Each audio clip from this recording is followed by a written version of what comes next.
오늘도 예배에 동참하신 여러분 모두에게 우리 하나님의 크고도 놀라우신 좋은 은혜가 풍성하게 임하기를 축복합니다. 설날이나 한가위 등 우리 민족의 고유 명절이 좋은 이유는 그동안 자주 만나지 못했던 가족이나 지인과의 만남을 가질 수 있기 때문일 것입니다. 이 만남을 위하여 먼 길을 오가는 여러 불편함도 기꺼이 감수하는 것이 명절입니다. 주일 예배 이후에 찾아오거나 찾아가시거나 오랫동안 뵙지 못했던 가족들을 만나서 즐겁고 유익하고 행복한 명절을 보내시는 우리 성도님들 다 되시기를 바랍니다. 무엇보다도 이번 명절에는 가족들과 함께 예수님을 말씀하고 예수님을 만나시는 성도님들 되시기를 더욱 바랍니다. 인생 최대의 만남은 예수님을 만나는 것입니다. 인생 최고의 행복도 예수님을 만나는 것입니다. 오늘 예배의 자리에 나오신 성도님 한 분 한 분 모두가 영으로 찾아오시는 예수님, 생명의 주인이신 예수님을 만나 구원의 기쁨과 감격을 누리게 되시기를 바랍니다. 사도행전 4장 12절에 다른 이로서는 구원을 받을 수 없느니 천하 사람 중에 구원을 받을 만한 다른 이름을 우리에게 주신 일이 없음이라 하였더라고 분명히 말씀하고 있습니다. 오늘 우리가 함께 은혜 받고자 하는 본문은 시몬 베드로와 예수님의 만남의 현장을 우리에게 보여주고 있습니다. 베드로는 예수님을 만나서 예수님을 제대로 잘 만나서 그의 영혼 구원도 받고 세상을 변화시키는 사도가 된 믿음의 대표적인 사람이라고 할 수 있습니다. 뿐만 아니라 오늘 이 본문은 오늘의 우리도 어떻게 예수님을 만날 수 있는가 그 길과 방법을 가르쳐주는 본문이라고도 할 수 있습니다. 이 말씀을 예수님과의 만남이란 제목으로 진정으로 예수님을 만나는 길을 깨닫고 예수님을 만나는 방법을 터득하여 익히는 시간이 되기를 간절히 바랍니다. 예수님과의 만남. 먼저 삶의 현장으로 찾아오시는 예수님을 발견할 수 있습니다. 시몬의 삶의 현장으로 찾아오신 예수님을 오늘 본문은 소개하고 있습니다. 1절에 무리가 몰려와서 하나님의 말씀을 들을 새 예수는 게네사렛 호숫가에 서서라고 말씀을 시작합니다. 이때는 예수님께서 세례 요한으로부터 세례를 받으신 후 갈릴리 지역에서 처음으로 하나님의 나라를 선포하실 때입니다.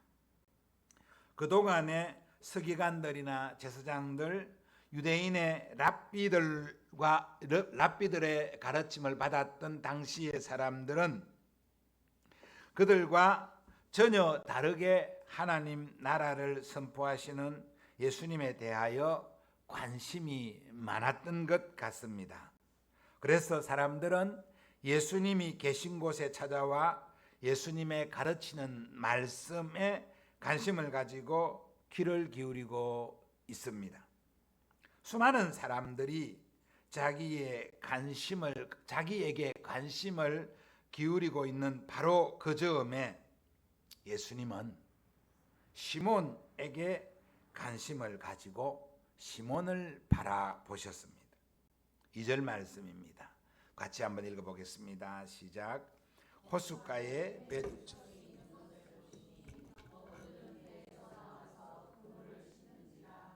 아멘. 예수님이 시몬을 바라볼 당시의 상황을 이렇게 알려주고 있습니다. 게네사렛 호수라고 했습니다. 마태복음은 갈릴리 바다라고 부르는데 누가복음은 호수라고 부릅니다. 가나안에 주로 머물고 있는 유대인들을 대상으로 복음을 전하고 있는 마태는 유대인들의 정서를 감안하여서 그 갈릴리를 호수라고 하지 않고 바다, 또 게네사렛 바다 이렇게 표현을 해줍니다. 하지만 지중해를 넘나들며 흩어진 유대인들과 이방인들을 대상으로 복음을 전한 누가는 갈릴리를 호수라고 부르고 있습니다. 지중해의 큰 대양을 생각하면 갈릴리는 한 호수에 불과하다는 것이죠. 아무튼 같은 지명을 이렇게 다르게 부르고 있습니다. 사람에 따라서 그 사람의 시선, 사람의 수준에 따라서 그 대상을 다르게 볼 수 있다는 것을 성경이 우리에게 일러주고 있습니다. 호숫가에 배 두 척은 갈릴리의 어부 시몬의 배와 또 요한의 배일 것입니다.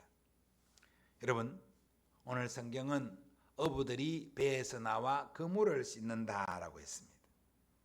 그물을 씻는 것은 고기 잡는 어부들의 마지막 작업입니다. 어부들이 그물을 씻고 있다는 것은 그날의 작업이 끝이 났다는 것을 의미합니다.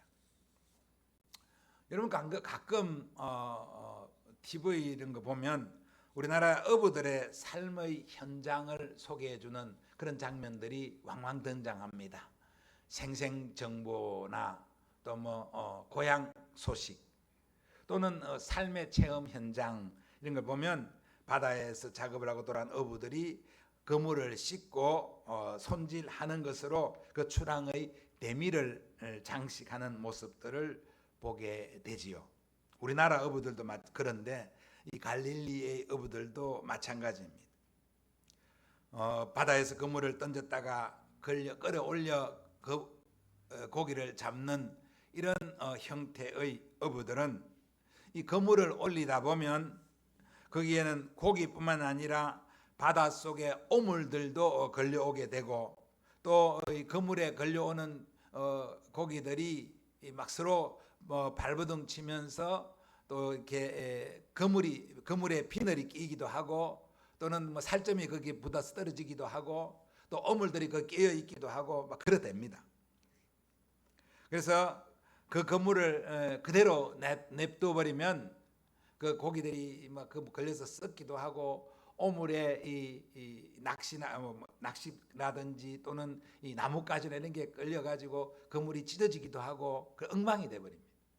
그래서 그대로 다시 그 그물로 고기를 잡을 수가 없게 됩니다. 그래서 어부들은 끌어올린 그물을 깨끗하게 씻고 또 떨어진 것은 수선하여 둡니다.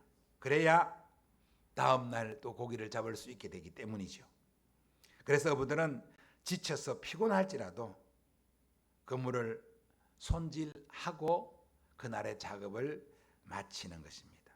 시몬이 지금 그 일을 하고 있습니다. 근데 본문의 상황 앞뒤를 보면 시몬의 마음이 좋지 않았을 것입니다. 5절에 보면 시몬이 대답하여 이르되 선생님 우리들이 밤이 새도록 수고하였으되 잡은 것이 없지만은 이라고 고백하는 장면을 보게 되지요. 밤새도록 그물을 던졌다가 올리기를 반복했는데 한 마리도 잡지 못했다고 했습니다. 일에는 보람이 있어야 되고 수고에는 결과가 있어야 되는데 아무 결과가 없었다는 것입니다.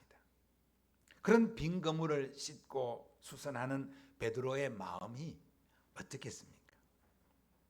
정말 허탈하고 공허했을 겁니다. 그런데도 다음 날의 작업을 위하여는 그 그물을 씻어야 합니다.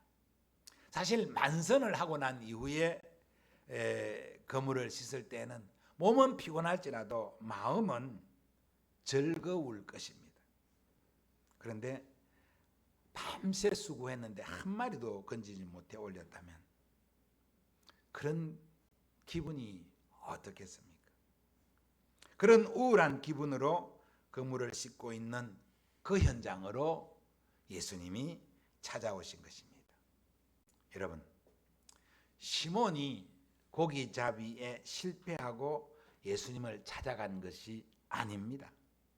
삶의 현장에서 실패하고 낙담하여 예수님에게 찾아와서 삶의 방법을 가르쳐 달라고 시몬이 호소하고 있는 것이 아닙니다. 내 경험과 내 능력으로는 할 수 없으니 예수님께서 능력을 주시고 예수님께서 지혜를 달라고 그렇게 예수님께 찾아와서 요청하고 있는 시몬의 모습이 아닙니다. 예수님이 허탈하고 공허한 마음으로 그물을 씻고 있는 시몬을 찾아오신 것입니다. 아무것도 잡지 못한 허탈한 상태에 있는 시몬을 예수님이 찾아오셨다는 것입니다. 여러분, 예수님이 실패한 시몬을 찾아오셨습니다. 실패의 자리로 예수님이 찾아오셨습니다. 이것이 우리에게 무엇을 가르쳐주고 있습니까? 우리가 아프고 힘겨워할 때 예수님이 우리를 찾아와 주신다는 사실을 가르쳐주고 있습니다. 예수님이 왜 우리를 실패의 자리로 찾아오십니까? 왜 예수님이 시몬이 고기를 잘 잡고 있을 때 찾아오지 않고 고기를 잡지 못한 공허하고 허탈하고 우울한 상태의 시몬을 찾아오셨을까요? 그때가 시몬이 예수님의 말씀을 잘 들을 수 있을 때이기 때문입니다. 그때가 시몬이 예수님의 말씀에 순종할 수 있을 때이기 때문입니다. 여러분, 내가 잘 되고 내가 완전하면 예수님을 찾기가 쉽지 않습니다. 시몬이 만선을 하고 기쁨을 누린 채 콧노래를 부르고 있으면서 그물을 씻고 있을 때 예수님이 찾아오셨다면 시몬이 예수님의 말씀에 순종하고 따랐겠습니까?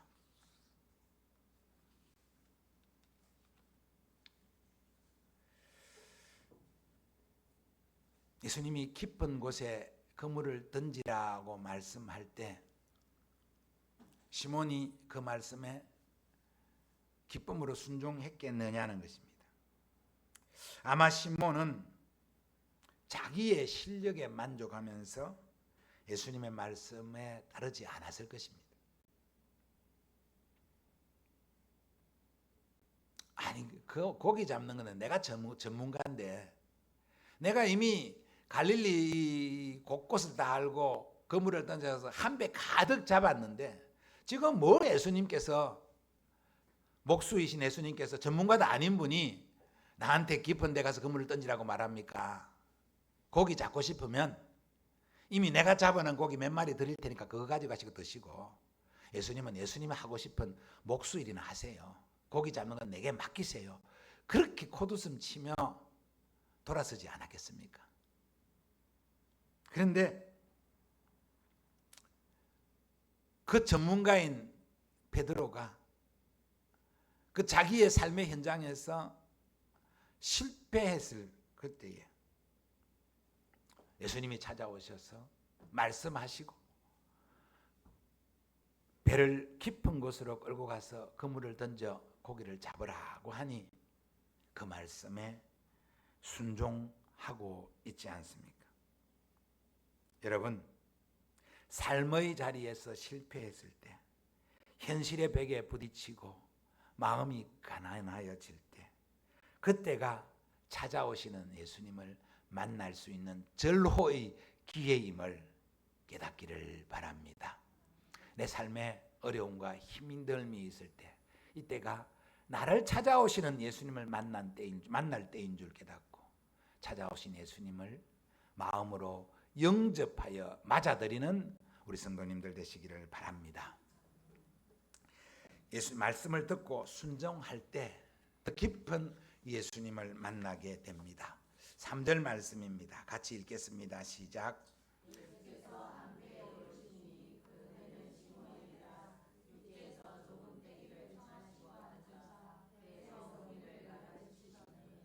아멘. 공허하고 허탈한 심정으로 그물을 싣고 있는 시몬을 찾아오신 예수님께서 시몬의 배를 좀 빌리자고 했습니다. 빨리 그물을 정리하고 들어가시고 싶어하는 시몬에게 예수님은 그 배를 좀 빌려서 그 배를 강단으로 사용하고자 하신 것입니다. 그래서 시몬이 그 말씀에 허락을 했습니다. 시몬이 예수님을 배에 오르시게 하니 또 예수님께서는 배를 육지에서 조금 떼라고 했습니다. 조금 떨어지게 했다고 했습니다. 그리고 그 배에 앉으시사 그곳에서 모였던 사람들에게 말씀을 가르치십니다. 여러분 이 장면을 한번 그림으로 상상을 해보시기를 바랍니다. 어떤 장면이겠습니까? 여러분 지난 앞주간에도 해운대 백사장에 큰 성령 집회가 있었습니다. 많은 사람들이 모여서 그곳에서 우리의 죄입니다라고 회개하는 그런 회개 운동이 크게 일어났습니다. 그때는 해운대 백사장에는 그 모래 백사장에 이 무대를 만들고 청중들이 이 백사장에 같이 모여서 함께 찬양도 하고 함께 기도도 하고 함께 회개도 하고 그렇게 했습니다. 그런데 이 갈릴리 게네사렛 호수는 이 해운대 백사장처럼 모래가 많이 깔린 그런 큰 백사장은 아닙니다. 제가 가보았을 때 물론 제가 본 지가 한 20년 이상 지났습니다만은 그때는 이 게네사렛 그 해변이 그렇게 크지 않고 또 그것이 모래사장이 많지도 않고 돌들이 놓여 있는 그런 백사장이었습니다. 네, 백사장이 크면은 그렇게 할 수 있는데 크지 않을 때에는 백사장 해변가에서 무대를 할 때 여러분이 이거 한번 보신지 모르겠습니다. 부교를 이렇게 만들어서 부교 위에 무대를 만들고 그래서 공연을 하는 사람들은 그 부교 위에 올라가서 그 무대에서 공연을 하고 청중들은 그 해변가에서 바다를 보면서 이렇게 공연하는 장면을 보신 적 있습니까? 그렇게 상상하면 좋겠습니다. 예수님께서 이 게네사렛 이 갈릴리 사람들이 많이 모여왔는데 그 무대가 없으니까 말하자면 강단이 없으니까 예수님께서 베드로의 시몬의 배를 강단으로 사용하고자 그래서 그 배에 올라가시고 조금 떨어져서 육지에 조금 떨어지고 그리고 조금 이제 청중들과 거리를 두고 이렇게 말씀을 선포하시고 증거하시는 그런 장면입니다. 참 사진을 이렇게 보여주면 조금 더 쉬울 텐데 사실은 저도 예수님 그 현장에 있지 않아서 확실히 모르고 그래서 이제 그림으로 저도 상상을 합니다. 여러분들도 그렇게 상상하면서 말씀을 들어보시기 바랍니다. 참 예수님께서 많은 사람들에게 이렇게 말씀을 전하실 때 좀 거리를 띄고 하신다. 지금도 마찬가지잖아요. 여러분들과 예배를 드리는데 우리는 뭐 교회가 작지만은 그래서 여러분과 조금 거리를 띄고 강단을 만들고 여러분들은 강단을 바라보고 또 저는 여러분들 바라보고 설교를 하지 않습니까? 예수님이 이렇게 청중들에게 설교를 했다고 상상을 하면 좋겠습니다. 근데 여러분 예수님께서 시몬의 배를 타시고 시몬의 배를 육지에 조금 뛰게 하셨던 이것은 사실상 시몬을 향한 예수님의 기가 막힌 배려라는 사실 여러분 아실 수 있겠습니까? 그걸 생각해 보셨습니까? 예수님은 시몬의 배를 선택하셨습니다. 그리고 그 배에 올라 앉으셨습니다. 그리고 그 배를 뛰게 하셨습니다. 오늘 본문에 보면 그렇게 나옵니다. 그 야고보와 요한의 배도 있었습니다. 근데 예수님 시몬의 배를 선택했습니다. 시몬의 배를 뛰게 했습니다. 그렇다면 야고보와 요한은 이 육지에서 자기 배에 앉았든지 아니면 육지에 뭐 해변가에 앉았든지 떨어져서 말씀을 듣고 있고, 시몬은 자기 배에 탔으니까, 자기 배를 띄었으니까 그 배 안에서 예수님 말씀을 듣고 있는 겁니다. 배 안에서 예수님이 말씀하시는 바로 그 앞에서 예수님의 말씀을 듣고 있다는 것입니다. 배가 육지에서 좀 떨어져 있으니까 시몬은 예수님 말씀 듣다가 듣기 싫다고 떠날 수도 없습니다. 뭐 끝까지 그 말씀을 듣고 있을 수밖에 없는 상태입니다. 여러분, 오늘날 매스미디어가 어마어마하게 발전을 했고, 또 우리가 코로나 팬데믹 시대를 거치면서 우리의 예배 문화와 환경도 많이 변화되었습니다. 우리 교회도 뭐 유튜브로 설교를 송출하고 있습니다만은, 대부분의 많은 대형 교회들이 예배의 전 실황을 영상 송출하고 또 그 영상으로 예배를 드리는 사람이 적지 않다고 합니다. 그런데 여러분, 영상으로 드리는 예배가 온전한 예배가 될 수 있겠습니까? 물론 전혀 다 그렇다고는 할 수 없겠지요. 정말 간절하고 사모하는 마음으로 그 예배하는 1시간 동안 다른 그 다 스톱하고 오직 그 영상에만 앉아서, 그 영상 앞에 앉아서 영상에 집중하며 예배하는 사람들도 없지는 않겠지만은, 그러나 대부분 그 영상에 집중하고 예배 시간 온전히 드리기는 쉽지 않습니다. 그래서 예배는 교회로 나와서, 조금 불편하지만 교회에 앉아서 예배를 드리는 것이 마땅하고 좋습니다. 예배 나오면 이 1시간 동안은 싫어도 앉아 있어야 하고 들어야 하지 않습니까? 물론 교회 나와서도 듣기 싫다고 중간에 나가는 사람도 있기는 하지만은, 그러나 예배하기 위해서, 예배 드리기 위해서, 말씀 듣기 위해서 온 사람은 적어도 1시간 동안 예배에 집중할 수밖에 없습니다. 예배 드릴 때는 참 가까이 앞에 앉은 게 좋습니다. 여러분, 우리 교회는 작았어요. 제일 뒤에 앉아도 제가 여러분들이 다 제 눈 안에 들어옵니다. 여러분 표정 변화까지도 제가 캐치합니다. 그런데 좀 대형 교회, 큰 교회, 또 기둥이 있는 교회 보면 기둥 뒤에 앉거나 저 뒤에 앉으면 앞에 있는 목사가 그 뒤에 앉은 사람들까지 다 표정 관리가 안 됩니다. 잘 안 보여요. 앞에 있는 사람 다 보이지만. 그러니까 보이는 사람은 그 사람의 표정을 보면서, 그 사람의 표정 변화를 보면서 설교를 조절할 수가 있지요. 근데 저 뒤에 있으면 잘 안 보입니다.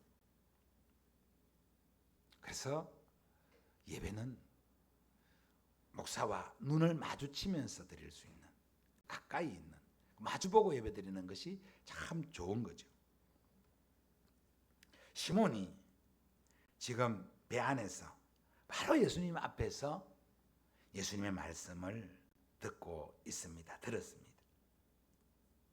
예수님이 베드로를 바로 예수님의 앞에서 말씀을 듣도록 조처하시고 배려하신 것입니다.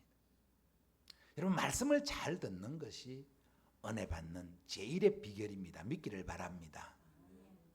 말씀을 잘 들을 때 은혜가 됩니다. 은혜를 받습니다. 이것을 잘 아는 베드로가 후에 베드로서를 기록할 때 베드로전서 1장 23절에 보면, 너희가 거듭난 것은 썩어질 씨로 된 것이 아니요 썩지 아니할 씨로 된 것이니 살아있고 항상 있는 하나님의 말씀으로 되었느니라고 분명히 그렇게 말씀해 주셨습니다. 말씀이 능력입니다. 말씀을 잘 들어야 됩니다. 듣는 것이 지혜입니다. 여러분 기도할 때 말씀을 잘 듣는 길을 달라고, 잘 듣게 해달라고 기도하시기를 바랍니다. 이것이 지혜입니다. 열왕기상 3장에 보면 솔로몬이 기브온에서 1000번제를 드린 이후에 하나님께서 구하라고 하실 때 듣는 마음을 달라고 기도했습니다. 그런데 하나님께서 그 솔로몬의 기도를 마음에 흡족하게 하시면서 솔로몬이 지혜를 구했다라고 이렇게 인정해 주셨습니다. 시몬은 예수님의 강단 바로 앞에서 예수님의 말씀을 잘 들음으로 거듭나게 되고 순종으로 나아갈 수 있었다고 믿기를 바랍니다. 그리고 말씀을 잘 듣는 우리 모두가 되기를 바랍니다. 4절 5절 말씀 같이 읽겠습니다. 시작.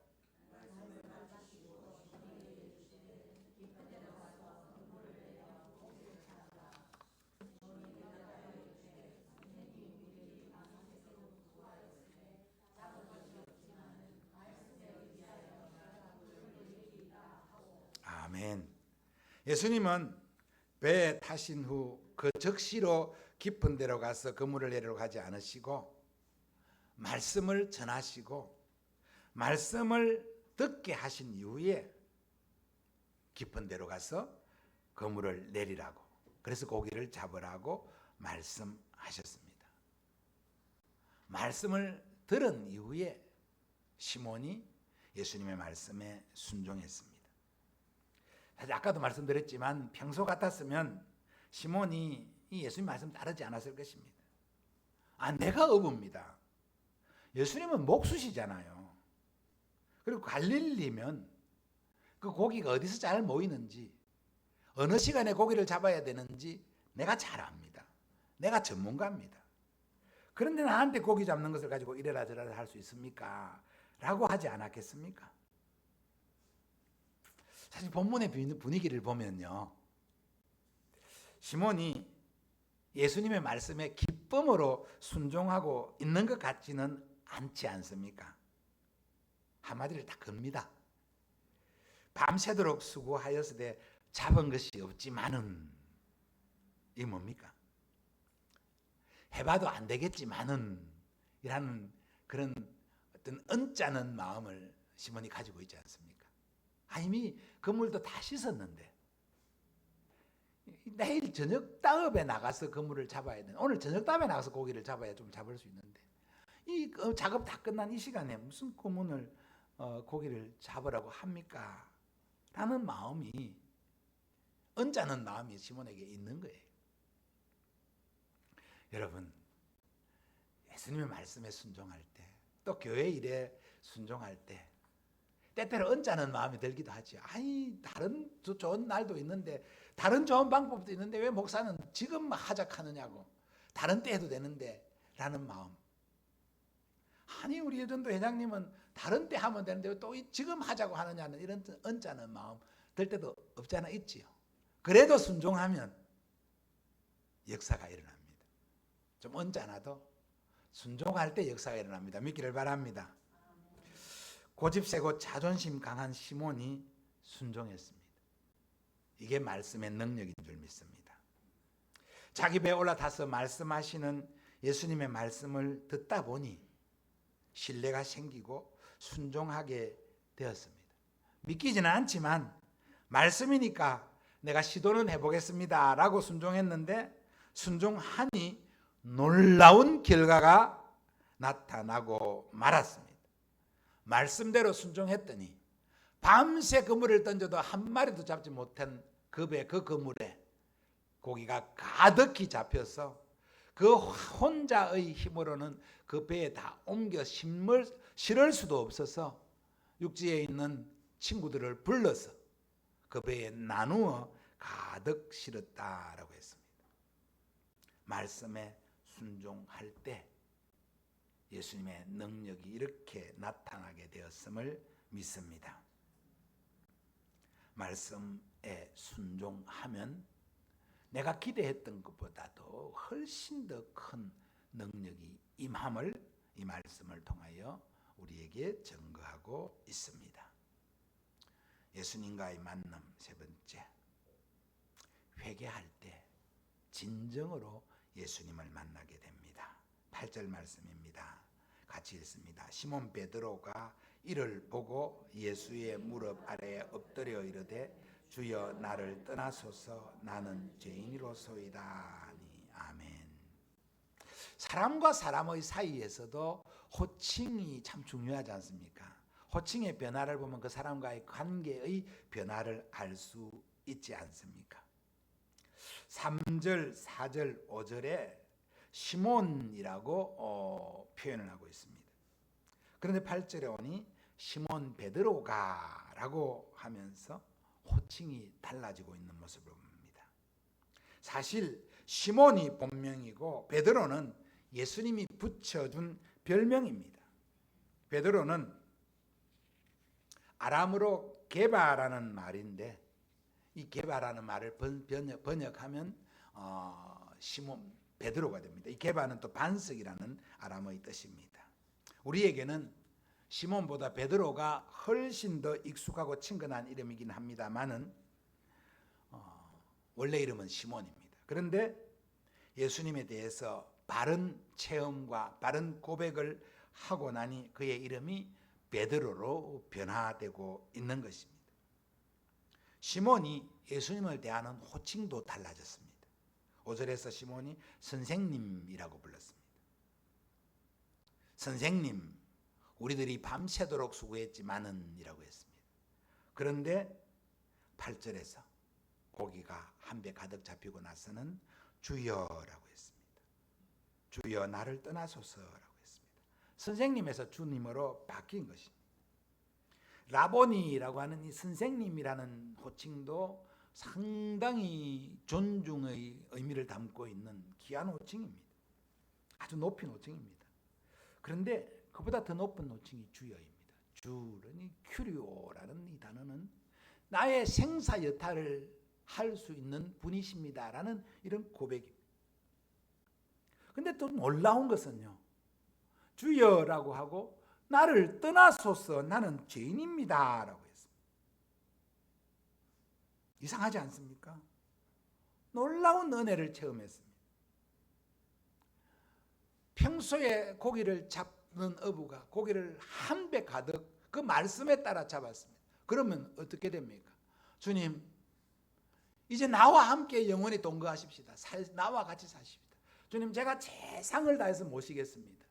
그러니까 주님은 배 타고 갈 필요도 없습니다. 그냥 그날마다 그날 아침에 내가 나갈 때마다 이번에는 오른쪽에서 던져라, 이번에는 100m 앞에서 던져라, 이번에는 왼쪽에 던져라, 말씀만 하십시오. 그럼 제가 던지겠습니다. 그리고 고기 잡아오면 제가 예수님 잘 대접하겠습니다. 예수님 필요한 옷 사드리고 필요한 음식 사드리고 제가 잘 모실 테니까 예수님 나를 결단코 떠나지 마옵소서. 이래야 정상 아닙니까? 안 그렇습니까? 그런데 베드로는 나를 떠나소서 나는 죄인입니다 라고 했습니다. 그때 비로소 베드로는 예수님을 바로 알고 바로 만나게 된 것입니다. 물고기를 잡게 하신 그 예수님을 보고 이분이야말로 진실로 우리가 기다리던 메시아이시구나 라고 확인하게 된 것입니다. 사실 본문은 베드로와 예수님의 만남을 보여주고 있지만 사실 베드로가 예수님을 만난 것은 이때가 처음은 아닙니다. 성경을 보면요, 그렇게 알 수 있습니다. 요한복음 1장 40절에서 43절에 보면 요한의 말을 듣고 예수를 따르는 두 사람 중의 하나는 시몬 베드로의 형제 안드레라. 그가 먼저 자기의 형제 시몬을 찾아 말하되 우리가 메시아를 만났다 하고, 메시아는 번역하면 그리스도라. 데리고 예수께로 오니 예수께서 보시고 이르시되 내가 요한의 아들 시몬이니 장차 게바라 하리라 하니, 게바는 번역하면 베드로라고 했습니다. 제가 말씀드렸지요. 이때 이미 시몬은 예수님을 만나봤고 예수님이 시몬에게 게바라고 하나 부르시겠다고 이름까지 전해 주었습니다. 그렇게 만났던 시몬이었지만 아직도 갈릴리 호수에서 고기를 잡고 있었습니다. 생명의 주인인 시몬, 예수님을 만난 시몬이었지만, 그리고 확인했지만 아직 자기의 생업의 자리를 떠나지 못하고 있었다는 것입니다.